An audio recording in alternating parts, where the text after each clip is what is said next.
Good morning, good morning, good morning. So today I'm gonna speak about something else. Okay, so I'm gonna do a different type of recording today because I wrote everything on my phone. So let me just quickly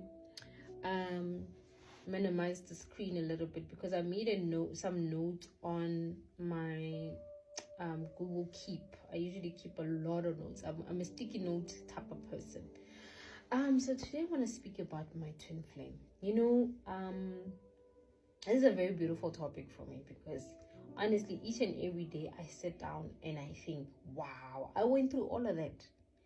And then literally I came out stronger than I was because literally this person was supposed to come and destroy me. Also, I thought he was here to destroy me, right?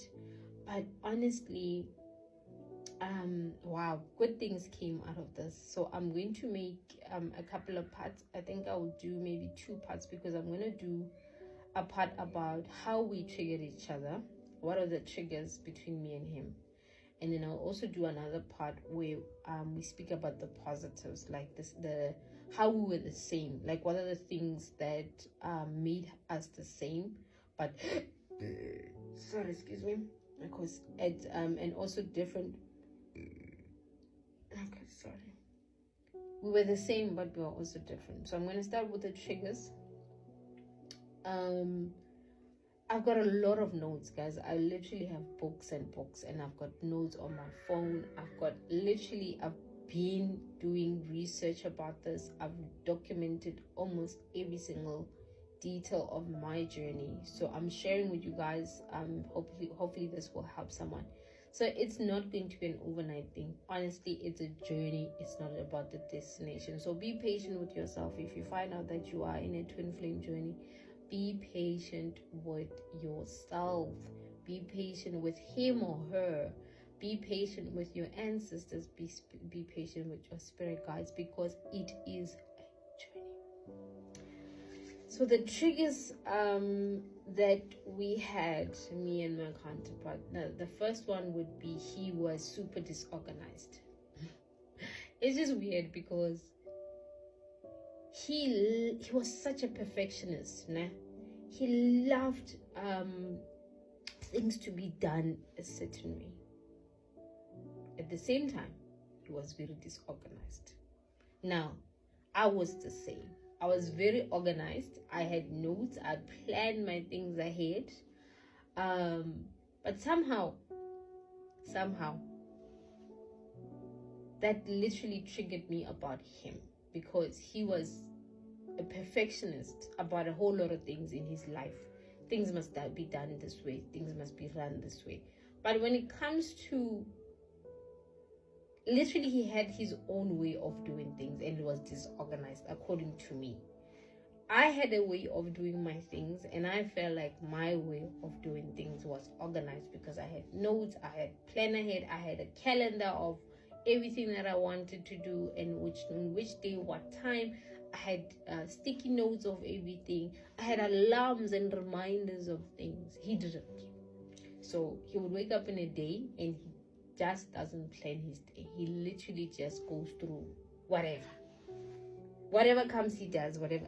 And you ask him, did you do this? He's like, yo, I forgot. Did you do this? He forgot. And that triggered me about him. Now him got triggered by me because I was organized, right? It's just weird. And then also he was overly critical. My twin flame, my divine masculine, was overly critical of himself and of other people. The perfectionism, remember, also overlaps now to overly being critic about himself and about other people. So he had this self-image of wanting to always look perfect and always wanting to look like he's got his stuff together. He was not allowed to cry. I'm not sure if it's a childhood trauma or what, or if it's the way he was raised, but he was not allowed to cry. I remember there was a time he lost someone very dear to him, and somehow I tried to call him. He actually called me first, and I missed the call because I just stepped outside. I came back, there was a missed call. I went and I called him and he didn't pick up. After a couple of minutes, he then calls me. This is now the third attempt, and he got a hold of me. He's like, yo, thank God you didn't answer the phone. I'm like, why? He's like, I was going to cry, and I don't like crying, and I didn't quite get it at the time because it was at the very beginning stages of our relationship. This is now in 2023. We had just met, and he lost someone, I think, a few weeks later. 2 weeks later into our relationship, friendship, whatever you want to call it. So he was not allowed to show emotions. He was not very in touch with his emotions. He was, I would say, cold and very avoidant of his feelings. He was not very good at being vulnerable. Now with me, I don't like crying. I never like crying. However, I'm very emotional. Like, I'm super sensitive actually. So you can understand that there was certain things that we were the same at, but we triggered each other because of our upbringing, because of the things that have happened in our lives, that we tend to judge each other and we judge ourselves. So because we are mirrors of each other, because we are the same, I am a mirror and he's a mirror. It happens not just between us, because I'm a mirror for other people as well. Hence why when you watch in my videos, you'd see a lot of yourself in me.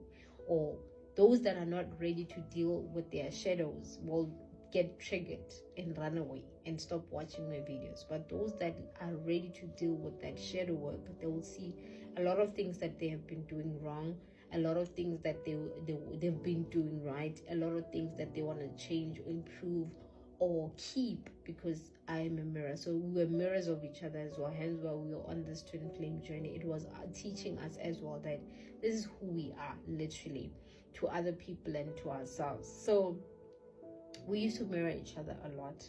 And another one, he struggled with self-confidence. Mina, on the other hand, I had self-confidence issues about certain things in my life, but it was not a big part of me. In his life, it played a big role. I was super self-expressive. I express myself so much in so many things. Like, you can feel and you can see that I'm a talker. I was given the throat chakra is literally too active in my life. So it was not just the talking, in anything, the way I dress, the way I talk, sexually, literally conversation wise, even in other places, I'd literally talk about even the most sensitive topics, and other people were not comfortable with that, including himself, because he's not used to talking. My counterpart talks. He literally enjoys talking. Sometimes I find myself sitting and just listening to him, but at some point it triggers him, because he remembers that, I'm not used to this. So he does it a lot with me, but he can't do it with everyone else. Now it shows that this is the authentic part of him, that he actually enjoys and loves talking. But he's learned to keep quiet, because sometimes it's because of you try not to start, or you are not ready to handle hard conversations. So because he used to avoid hard conversations a lot.